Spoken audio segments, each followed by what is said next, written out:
With Coach Brian Kelly, who's been gracious throughout, mostly wins.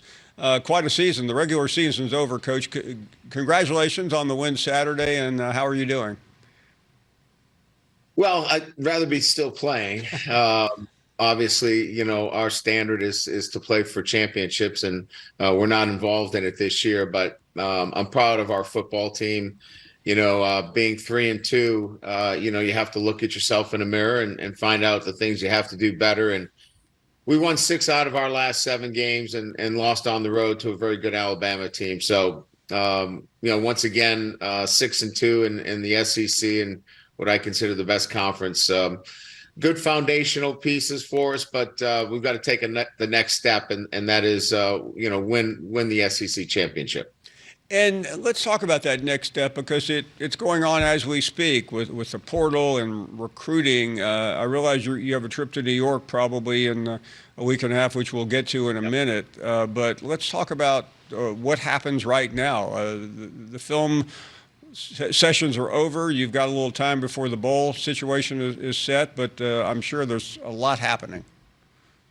Yeah, I think it starts with evaluations, with your team. I think it's important that you sit down with your players, let them know what they did well, certainly what they need to do better, and then talk about, what the future looks like. Because I think retention is first and foremost the most important thing right now for our football program. It's not, who can you get through the portal? That'll be part of this entire process in the offseason. But I think retention first. So spend some time with your players and then your staff. You want to be able to do a full evaluation of your coaches, your support staff, everybody that's involved in the program. And we'll do that over the next week or so. And then, we got to get back on the road and recruit here. So recruiting now until it goes dead on the 17th is an important part of this as well as we look towards 24, 25, and 26. And Coach, I know the player part is important, but it has to be difficult. You've done this a long time, but still, you meet with your staff. I don't know exactly the nuances and the machinations of what's ahead, but how does that work? And how difficult a process is it for you?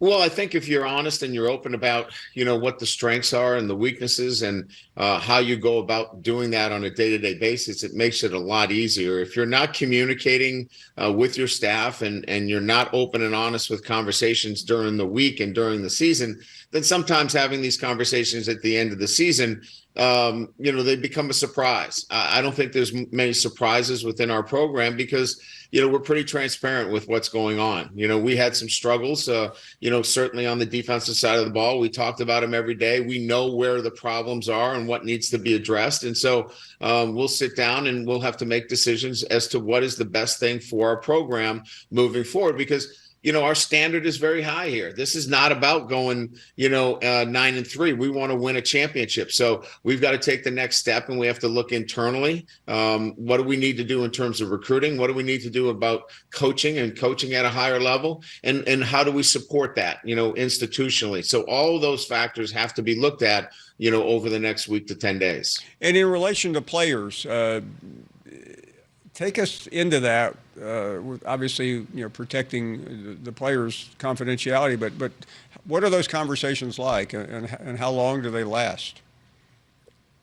We generally try to carve out about 20 minutes per player, and certainly they are, certainly a feedback from them in terms of what they see and what their awareness is about what their strengths and weaknesses are. And then we're going to give them, our feedback. And then, how do we move forward from there? Sometimes it's about getting on the same page with the player in terms of, what we see as their strengths and what their weaknesses are and making sure that they understand that. I think it's important that when we're done with these exit interviews, that everybody's on the same page. If somebody doesn't agree or certainly doesn't see it the same way, we got to make sure that during these exit interviews that we leave on the same page and that we can move forward one way or the other. Let me get to the field as we continue with Coach Kelly. Jayden Daniels had his last regular season. I think we all know by now how you feel and how a lot of people feel about his performance this year, but this is the campaign season for the Heisman. I got the ballot this morning, so not that you're going back to your old political work, but if you are his manager, and you're pretty close to being his campaign manager, what would your final sales pitch be? Vote early, vote often for Jayden Daniels. I was near Chicago, and I know that worked in Chicago quite well for many years. No, seriously, I think you look at his body of work throughout the entire season from the start to finish, and there was no single better player in the country than Jayden Daniels. His numbers speak to that.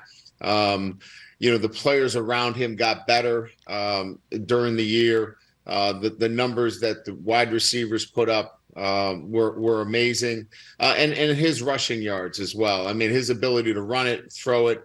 Anytime we needed to get a play or get out of a tough situation, he made it for us. Just staggering numbers. When you put him up against a Joe Burrow, who we thought that those numbers might stay forever, I think that puts it in a pretty good perspective in terms of the kind of year that he had. As you reflect back, Coach, and you'll be asked this many times, I'm sure, as the Heisman ceremony gets closer, how has he progressed from the moment that he stepped foot on that campus to what you saw last Saturday?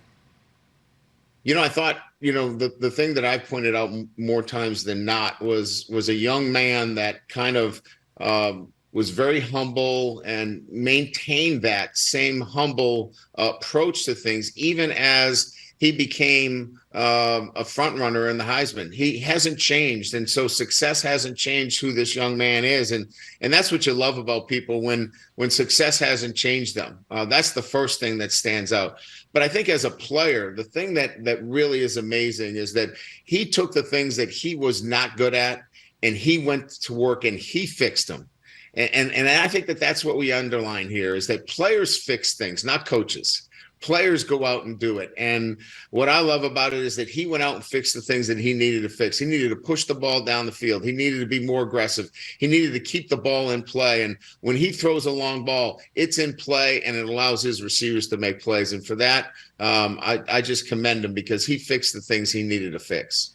Coach, I would like to ask you, as everybody in our circle moves ahead to Saturday in Atlanta, just going back a year to that experience for you. You played for the national championship. You've been in the playoffs. You played in some of the most important rivalry games in college football history. But what was that like? And I'm curious just your thoughts on the SEC championship game in general.